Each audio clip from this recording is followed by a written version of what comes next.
Usually that's a standard question because I do venture in sometimes talking about religious beliefs and so on. And I'm concerned because I see so many religions and preachers talking about so many things that sometimes they contradict themselves and so on. And now I was wondering why. Now, what religion I practice? I'm a Catholic. Now, why am I a Catholic? Because at one point in time in my life, I wondered why I was a Catholic. Was it because my parents were Catholic? Well, what about if they made a mistake in making a selection as to what religion they should belong to? Because of that doubt in my mind, I was quite interested in wanting to know, are we the right one or the wrong one or what? So I started to investigate all religions, their beginnings, when they began, by whom and when. And I found that all religions are roads to the same God. The only thing we need to watch out for is their representative sometimes. You think, for instance, not too long ago, the Jonestown thing. And just recently, the Bakers and so forth, that we hear so much about. Well, we need to watch out for the representatives. But all religions are okay. Whatever religion you were born under, stay there. Don't change, you know. So I thought to myself, why should I change? Mine is just as good as anybody else's. Might as well stay where I was born. And this is where I am. So I'm a Catholic because of that.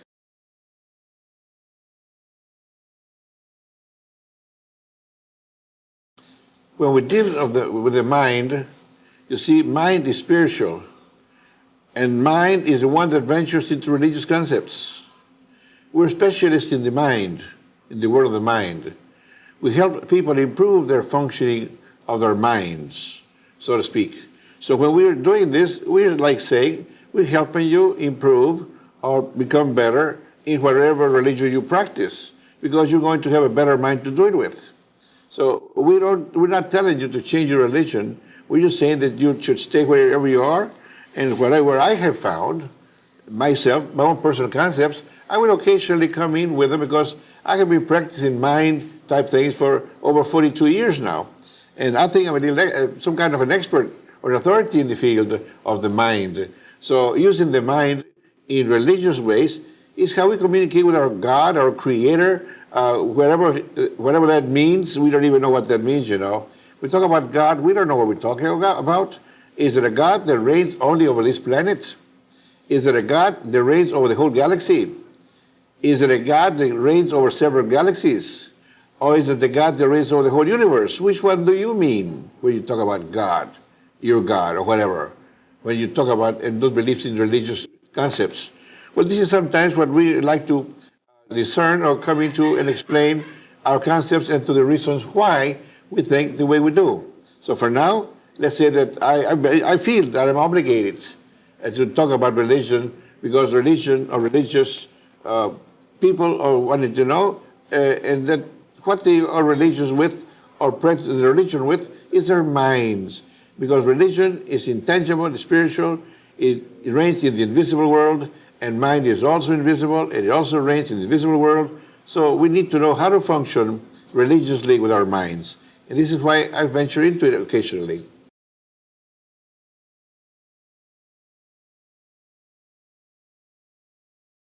Now, once you have, this is a good question.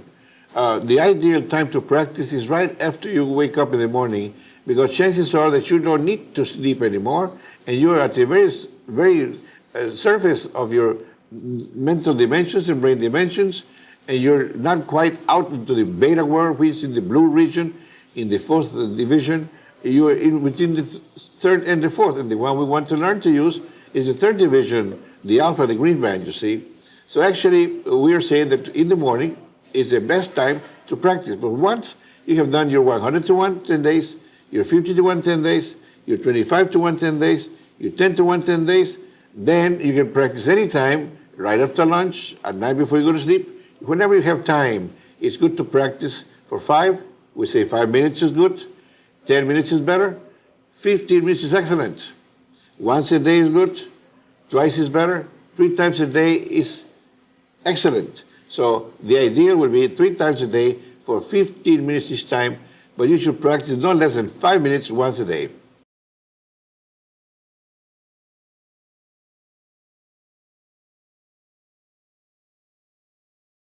If you are a parent and you have children between 7 and 14 years of age, help them to visualize. This is the ideal age to teach a child to visualize, to develop along with developing the use of the left brain hemisphere, also the right one. And they don't have to take our training courses later on after they are 14 years of age. If you teach them how to visualize, but for a child between 7 and 14, when you want to get the child to practice visualization, meaning to recall what they have seen and to describe it to you in full detail and color, to get them to do it with their eyes closed. That's the only thing. Because if they have their eyes open and they're focusing, the focusing of your eyes requires your brain function on 20 vibrations per second. And the child between 7 and 14 years of age is closer to 10 on the average than any other frequency, 10 vibrations per second. And 10 vibrations per second brain-wise is the connection to the right brain hemisphere. So they should be practicing, and to stay within that dimension, they should keep their eyes closed.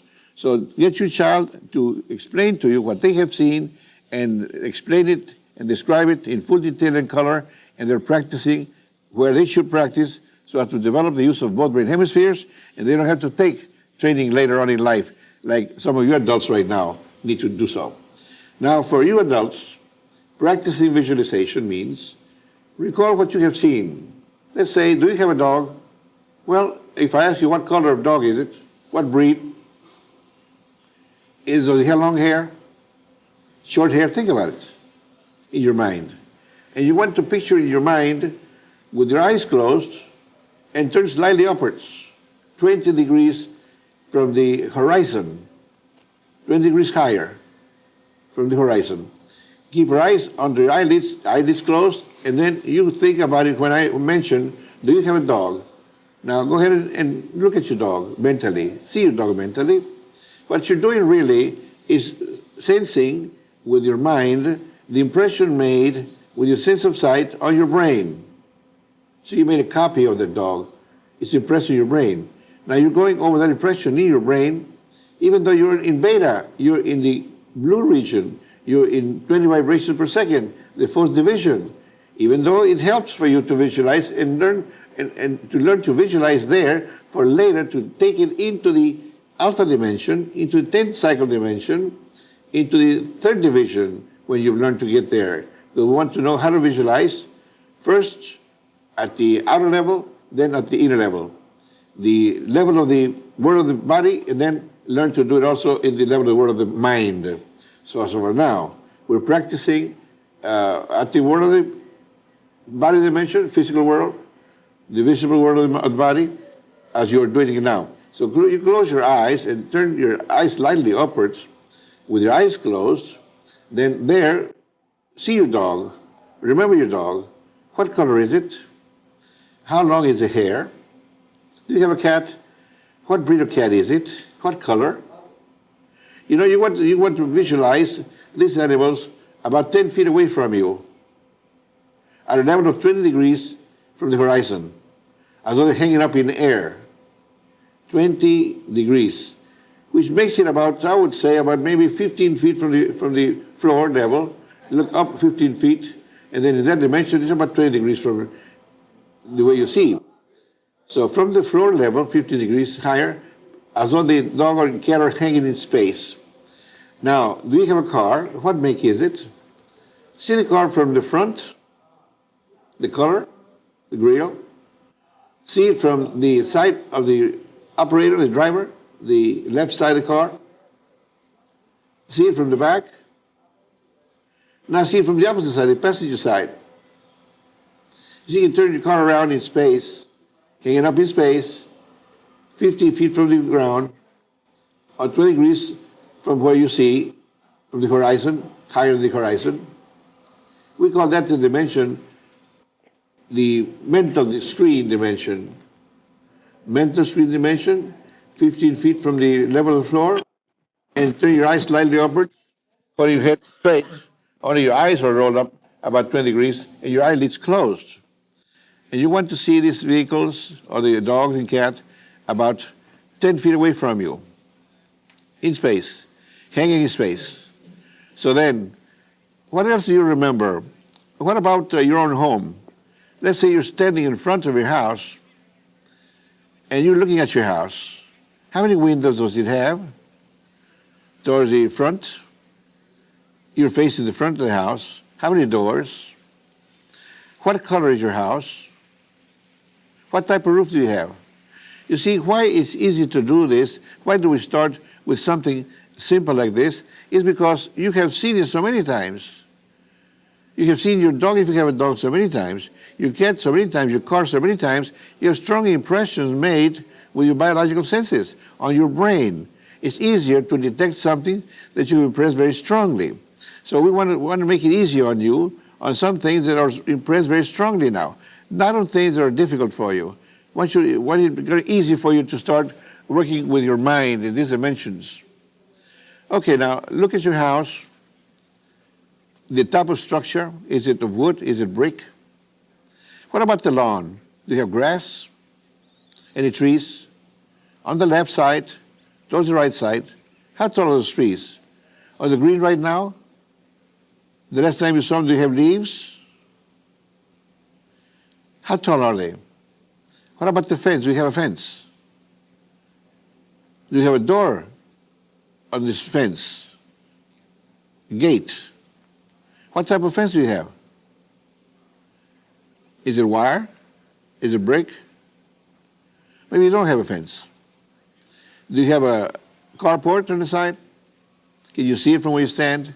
When you stand in front of your house? Now imagine that you stand a little further from your house. You can stand 50 feet away from your house. Now 10 feet away from your house. It's like focusing, like zooming in, you know. The house gets bigger as you get closer to it. It gets smaller as you get away from it. Make that motion in your mind. See it at a distance. Then see it right close up. Imagine walking right up to the door. You've done this before, so many times. The front door of your house. You know what kind of handle you have on the house? You've opened this door using that handle so many times. Right now, visualize yourself reaching for the handle and opening the door. Going inside your house, closing the door behind you. You've done this before. Now stand in the center of your living room. Right in the center of your living room. You've done this before. It's strongly impressed in your mind. Now you want to face your south wall. Regardless of how your house is structured, there is a southern direction. You want to turn mentally looking towards the southern direction, facing the south wall. Now when you stand there in the center of your living room, you have been here during daylight hours. You have been here nighttime. You have been here when the lights are turned off. You have been here when your lights are turned on. Whether daytime, nighttime, lights turned on, lights turned off. As you stand in the center of your living room, you know what's in front of you. What furniture, pieces of furniture, or whatever is there. You know what's to your left without even turning. You know what's to your right. You know what's behind you. If you have a piece of furniture in front of you, look at it. Go over it. What color is it? Is it wood? Is it mahogany? Is it a couch? Is it upholstered? What type of upholstery does it have? Is it a table? How many legs is the table? 4, 6, 3? Is it a corner table? Is there a lamp there on the table? You remember, you have seen it before. Describe the table, describe the lamp in your mind. Describe the lampshade. What's behind you? Any furniture behind you. Also, you don't have to turn around to see it. You know what piece of furniture it is, what color it is. If there's a window, you know what the window looks like without turning around. Since you've been here before, many times. And you're standing right in the center of your living room, looking towards the south. You've done this before? The ceiling. Without looking up, you know what kind of ceiling you have. The lights. What kind of lights you have. You've been here before also. Bring into mind everything you have seen in this room here. And also describe every item. Ashtrays. Center table, if you have one. Now move into the living room. This is your living room. From the living room, now move to your dining room or your dining area. You have been here before. You know how it feels to be seated around the table or standing near the table. Look around and see the pieces of furniture that are here in your dining room area. Mentally move into your kitchen.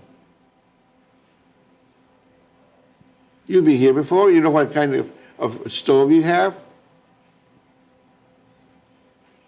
There's some dishes there. Look at the dishes also. Coffee pot. Your refrigerator. The cover of the refrigerator. You can move around your house, into your bedroom. You remember the type of bed you have. Queen size, king size? Is the bed placed north-south or east-west? On what side of the room is it? Towards the north? Towards the west? South, east? You can go around your house like this. You see, the idea is to be able to recall and want to remember and describe in full detail and color everything that you have seen before, and the more times you have seen it, the stronger it is on your brain, and the easier it is to recall it. When you practice visualization in this manner, to be able to describe everything within your home in full detail and color, you're practicing visualization. You're strengthening the faculty to visualize. That's the beginning of using the spirit world, the world of the mind. Even though you're doing it now in the fourth division, where you have been doing it all the time, but we want to be sure we know how to do this before we venture into another brain dimension, the third division, the alpha brain dimension, and be able to do it there, to transfer it from one dimension to the other, or one division to the other, so then we can also function with the right brain hemisphere. But first we must practice it, strengthen the faculty before we move it to another division of the brain, and then learn to use it there. Because from there we go into imagination, to strengthen our faculty to imagine. But the first thing to do is to strengthen the faculty of visualization. So then, when we do so, we're automatically on the door, and it makes it a lot easier to strengthen and develop imagination, develop better memory, and develop clairvoyance. Clairvoyance is a person who can become attuned to the invisible dimension, the information in the invisible dimension, the world of the mind, and transfer it to the division or dimension of the world of the body. It's something like a person without a radio, knowing that there's information in space, but one cannot perceive it with our human ear, would need a radio receiver, it's called, to detect this information and to convert it to a level of sound that I can hear it. Then I would be able to select the information from space and become aware of it. And this information is now in the world of the body, transferred from the world, the visible world, to the visible world. Well, here's about the same thing, because the right brain hemisphere serves as that radio, detecting information from the world of the mind and transferring it to the world of physics. But we need to be at a special brain dimension at a special mental dimension, and having first practiced visualization and imagination. So now we need to enhance our faculty to visualize, and we can do this by recalling everything you have seen. Maybe you went to the zoo and you want to remember what the elephant looks like, or the monkey, or the gorilla, or the zebra. Think about it, but want to focus on it, concentrate on it, and describe the animal in full detail and color, or describe the scene in full detail and color. You went to a restaurant, okay, remember what the restaurant looks like from the outside? Go over it again, as though you're standing 100 feet away, then 50 feet away, then 25 feet away. You notice that when you do this, it's as though the restaurant, the building gets larger and larger as you get closer and closer. Remember that?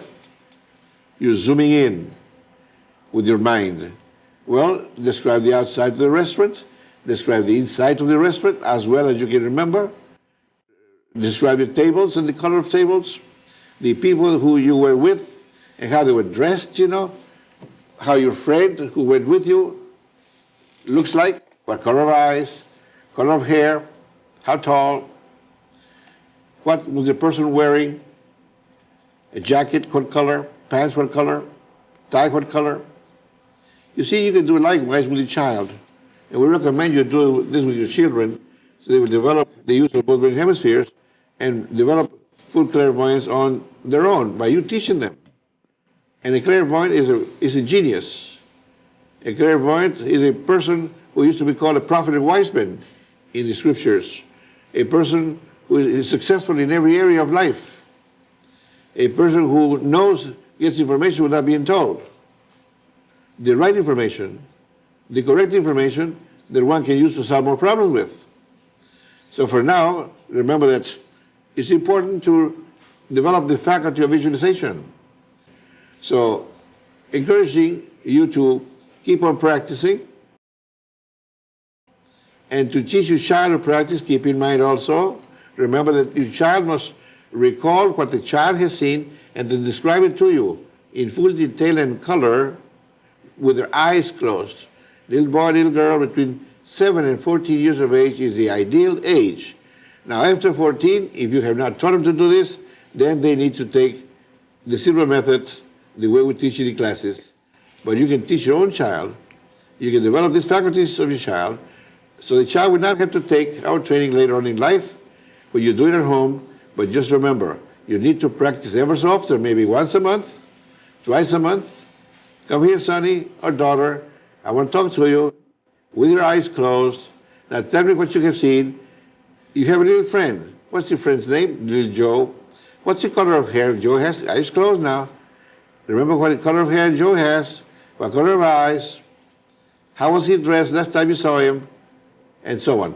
You want to get the child to remember what the child has seen and to describe to you in full detail and color so he will practice visualizing when he is at the proper age and the proper brain frequency to make the proper impressions and go through the first experiences in using that third division or dimension where the right brain hemisphere is connected to so the child can develop clairvoyance when he's over 14 years of age, meaning he's a genius then.